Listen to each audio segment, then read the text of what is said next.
Competitive. I mean, he lost pretty much every round. I mean, You know what? Errol's not getting the credit. Errol should get more credit for that.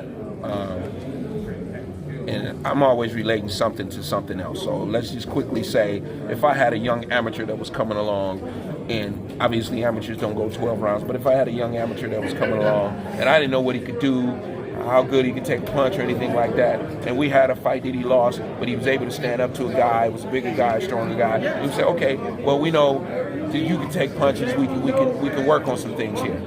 At this level, we don't want to take punches like that. At this level, if you're not competitive, if you're not able to compete with the person you're in there with, it's probably better that we stop this fight, because there's life after boxing.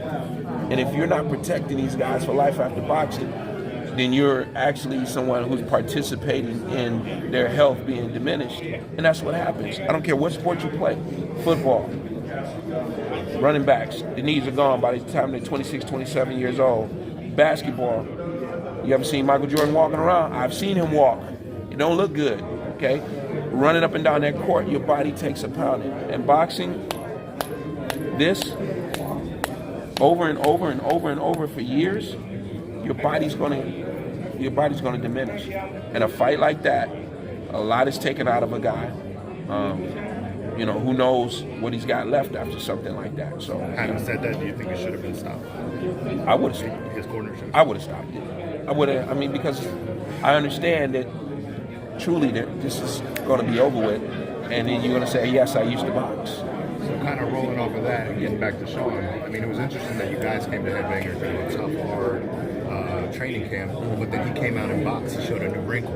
So is that along those lines? We're trying to extend that longevity. Nah, but I'll take that after it's over with. When my kid doesn't have to go to the hospital, the doctor takes a look at him for less than like 2 minutes, doesn't make him do any type of walking or, doesn't have to check his eyes out or do anything. I mean, he didn't even have to. So I'll take that.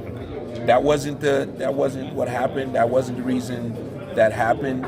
And for anybody that thinks it's a new wrinkle, Sean's been boxing like that since he's 12, 13 years old. But you can't just you're accustomed, but you're accustomed to certain things, and I'm in agreement with you there. But he's been boxing like that since he's 12, 13 years old. If he had not been, he would not have been able to do that on that night. He didn't even train like that with these guys. The Headbangers, they come to the center of the ring. They come to the center of the ring and they bang. And I was telling Sean every day when he was coming to the center of the ring, I said, wait a minute, that's not how you fight. You're gonna press these guys, but you're not just gonna come set in the center and just bang with them. So, that particular fight in comparison to Mikey's, I'll take that, I'll take that every time. We can't win like that every time. It's fight specific. So certain guys we fight, we have to fight them a certain way. And what people don't realize and understand is, and that's everyone who's a boxer, if you have a matchmaker, they're going to match people up with you that can accent your style as you're coming up through the ranks. That's what happened for Errol. That's what's happened for Sean. That's what happened for a lot of different guys. And then you get to certain levels where, okay, now you got to fight a Keith Thurman, or you got to fight a Danny Garcia, or you got to fight this person or that person. And so it may be a Danny Garcia saying, damn, I don't want to take that fight against Sean Porter because that ain't the style I've been dealing with all these years. Or it may be a Keith Thurman saying, man, I don't want to take that fight with Sean Porter. It ain't the style I've been dealing with all those years. And now people are looking and probably saying, Errol's left-handed. He's coming straight forward. He's banging guys out. I don't want to take that. No, we want that fight. We want that fight because that's the level we're at. We want that fight. So if it's not that unification fight, you mentioned Errol. I mean, if that doesn't happen, it doesn't seem like Keith Thurman's at that point yet to face either Porter or Spence. I mean, so if it's not Errol, anyone else? There's no other thought than Errol. Honestly, there's no other. I haven't thought about anything else. The first time I thought about it, which I didn't even allow it just now, was when you mentioned it. So I blocked it out. You mentioned it, I blocked it out. But beyond that, we don't want to step back. We don't want to step back. The mandatory situation was one we had nothing, no control over. And again, for all the naysayers and the different people who have said the things that made absolutely no sense whatsoever, that Sean ducked Errol Spence. Why would Errol Spence turn down a fight in the Cowboy Stadium for pay-per-view money against a guy coming up 2 weight classes to fight a dog on Fox Sports for less money. Made no sense whatsoever. So now Errol's looking at Pacquiao, which I understand it. I truly do. Errol's actually one of my guys. I was in the corner, well, not literally in the corner, but I was right next to the corner when he fought Kell Brook. So every round, and if you were to interview and you were to ask him, he would tell you as he stood up to go out for every round, him and I were right here, and I was yelling something to him, and he was like, yes, let's go. And when he stopped that guy, I don't take no credit for what Errol does, absolutely not. What I'm just saying is we have that kind of relationship that I want him to get the best he can get out of his career. So when he stopped that guy, I told him this round right here, now, it's over, let's get it done right now, all right? He believes in that because we've traveled all over the world together, the World Championships in Azerbaijan, which is a little country sits on the Caspian Sea in between Iran and Russia, right?